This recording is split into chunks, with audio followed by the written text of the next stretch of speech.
Cinema, the magic vehicle, a comprehensive guide. Journey 1, 1913 to 1950.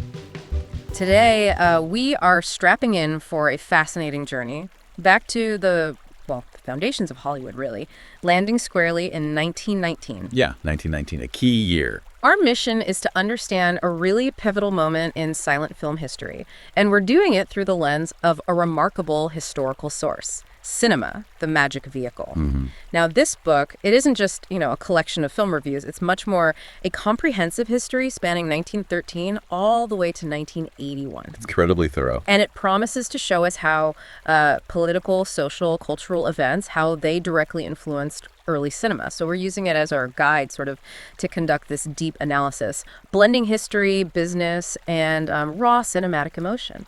And look, if you want to understand where modern cinema really found its emotional blueprint, you absolutely have to talk about D.W. Griffith's 1919 film Broken Blossoms or The Yellow Man and the Girl. Right. For anyone curious about how profound suffering and intense emotion were communicated back then, just through visuals and performance, well, this film is a necessary stop. It really is. The source material, it doesn't waste any time praising it, calls it, right off the bat, the first great melodrama of cinema. High praise indeed. The whole film is structured around a theme Griffith apparently returned to often, this heartbreaking story of oppressed innocence.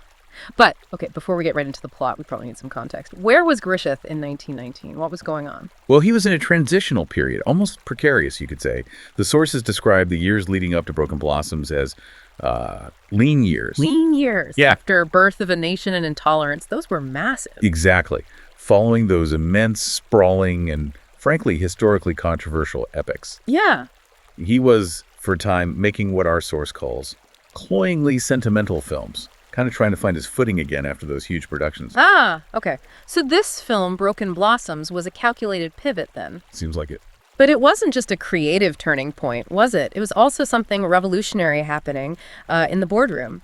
Broken Blossoms was distributed by the brand new United Artists Company. Yes. We really need to pause here. We do, because this move, it fundamentally changed Hollywood, didn't it? Absolutely. I mean, think about the landscape back then. The studios were gaining massive centralized power, controlling everything, production, distribution. The whole pipeline. Right. And Griffith, alongside Mary Pickford, Douglas Fairbanks, and Charles Chaplin, I mean, the biggest stars in the world at the time, they basically said, hold on, no, the artists need control. So founding United Artists, it wasn't just some friendly partnership. It was more like a power grab, an act of defiance against that emerging industrial studio system. Totally. It meant that Broken Blossoms was one of the very first major pictures where the creators actually retained creative and, crucially, financial autonomy. Wow. So that single business decision in 1919 really sets the stage for the kind of creative risk-taking we then see in this film. It certainly helped. And what's also fascinating is that the foundation of the film, the story itself, it wasn't even Griffith's original concept. Oh, really? No, the script was adapted from a short story by Thomas Burke. It was in a collection called Limehouse Nights. And the original title of the story, well, it was The Chink and the Child. Okay. That's certainly a title of its time. Yes. And Griffith's choice to tackle this really heavy melodrama, focusing on a non-Western protagonist who's, suffering injustice. Yeah. It was seen by some as a deliberate step away from the specific racial controversies that had really plagued his earlier work, The Birth of a Nation. Right. That historical context makes the choice of melodrama even more intriguing. If he was deliberately pivoting from epics, choosing this incredibly heavy, intimate story seems like a big swing. It was. Okay, let's dive into the core narrative then. It's set in 19th century Limehouse, which was the slum port area of London. That's right. And we basically have three main figures caught in this terrible dynamic. First, there's Huan Cheng, played by Richard Barthelmess. He's a young Chinese man who's come to England with this genuine, almost naive mission. To teach the barbarians of England the Buddhist maxim of love and peace, do as you would be done by. He's coming from Shanghai, where he apparently saw the despicable ways of the West firsthand. Okay. And then we have the tragic core of the film, Lucy Burrows, played by Lillian Gish, described as a beautiful 15-year-old girl. Yes. And finally, the source of her oppression, her father battling Burrows, a professional boxer played by Donald Crisp, who constantly subjects her to just horrific maltreatment and abuse. Grim setup. Very. And the central conflict kicks off when Cheng discovers Lucy, unconscious, savagely beaten by her father inside a shop. Oh, God. Cheng, who just returned slightly dazed from an opium den, actually, cares for her very tenderly, treats her, as the source says, like a princess. But this moment of refuge, this kindness, it actually sets up the ultimate tragedy. Well, the narrative tension just builds to this unbearable peak because, in this dense, close-knit community, Yeah. there are always eyes watching. Right. Someone sees something. Exactly. A friend of the father, Burrows, sees Lucy sleeping peacefully in Cheng's room and goes and tells the violent boxer. No. And at this exact moment, Burrows is already furious. He's just lost a boxing bout. Bad timing. Awful timing. Terrible. He drags Lucy home and, well, in a horrifying scene that must have just shocked contemporary audiences, he batters her to death. And this is where Cheng's pacifist philosophy just utterly breaks, shatters completely. Right. His entire reason for coming to England, to teach peace, it just collapses in the face of this brutality. Precisely. Cheng abandons his Maxim. He goes to Burrows' house, Right. and after being threatened with an axe, he shoots the father dead. Wow. So he completely flips. Completely. And what follows is just this devastating conclusion. Yeah. He takes Lucy's body back to his shop. He performs a solemn funeral ceremony for her. And then, completely broken by the failure of his mission, the destruction of this innocence he tried to protect, he kills himself. It's relentlessly bleak. Just an incredibly tragic ending. It really is. Yeah. And the source material emphasizes here that Griffith was aiming less for absolute realism and much more for an allegory. An allegory. Yeah. Oh, yeah. Innocence, symbolized by Lucy and Cheng, being utterly and tragically destroyed by evil, personified by Burrows. And that commitment to allegory, that seems crucial to understanding the visual language of the film then, right? If realism isn't the absolute top priority, how does Griffith use style to make this story feel so, well, overwhelming? This is where the film is truly revolutionary, stylistically. Griffith's London, it's almost unrecognizable as like a real industrial city. He captured it in this diffused light. It's completely enveloped in a veil of phosphorescent fog. So it's dreamlike or nightmarish. Kind of both, almost. The result is the city feels less like a realistic 19th century slum and much more like a town from a fairy tale. Yeah. But, a dark, haunted fairy tale. That atmosphere, it provides this unusual, almost poetic setting for what is, at its core, a brutal, intimate drama. Exactly. And if we look at the narrative structure, you can see how he pivoted from his previous work, moving away from those huge, sprawling, parallel narratives of intolerance.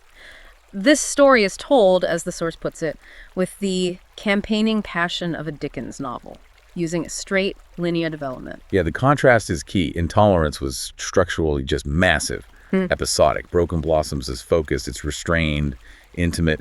Even the editing itself is held back. Close-ups are actually quite few. Really? Fewer close-ups. Interesting. Yeah, yet the film achieves its immense power through this exquisite sense of rhythm. It juxtaposes those quiet lyrical scenes with the dynamic brutal scenes. That duality, the sudden, almost unbearable shifts between moments of fragile peace and then extreme violence.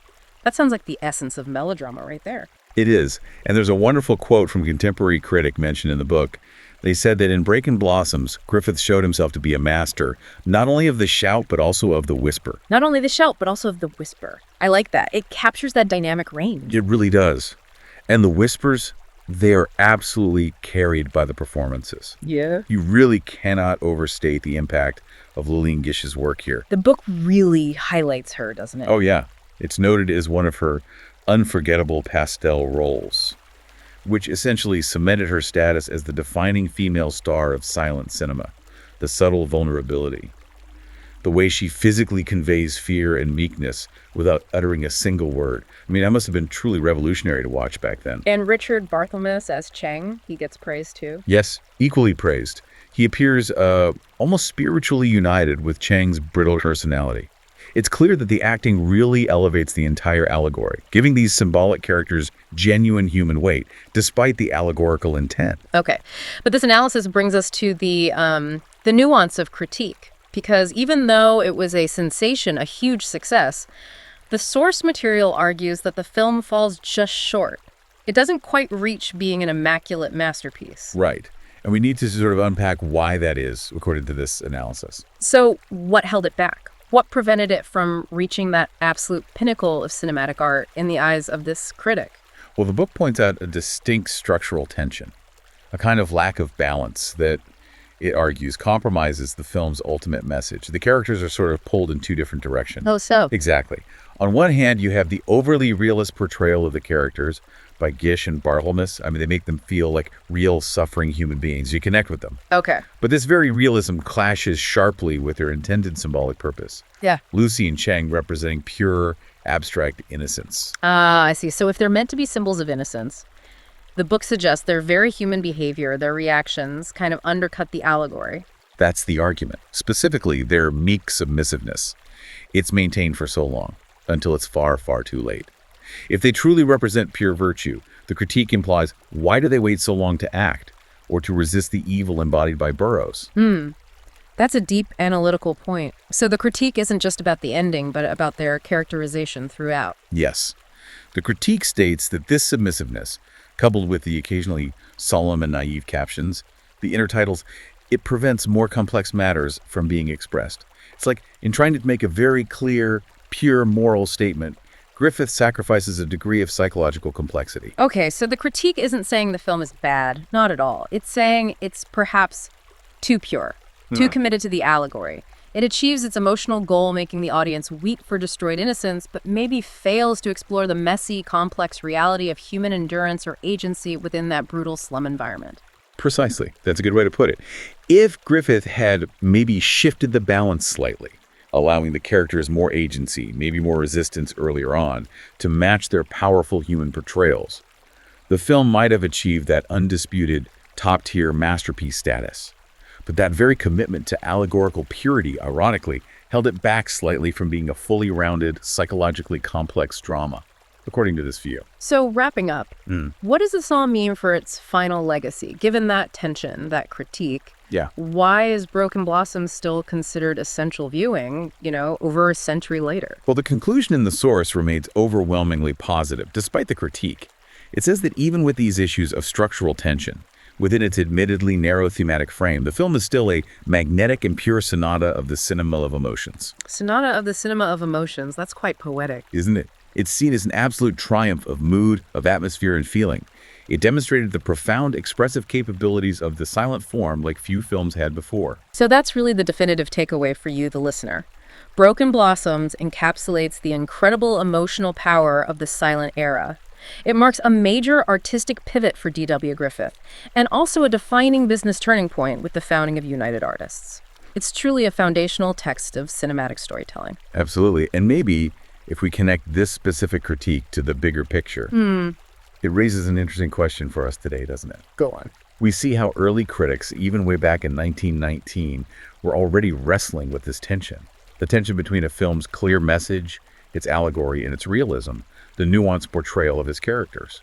So the question is, how does this ongoing tension between delivering a clean moral message and achieving genuine psychological complexity, how does that still shape the melodramas, whether they're on the big screen or streaming, that we watch today? That is a great question to mull over next time you settle in for a drama. A really good point. And we highly encourage you to explore the other cinematic treasures mentioned in Cinema, the Magic Vehicle. It covers the decades from 1913 right through 1981. There's always more depth to uncover in the stories that built this medium we love.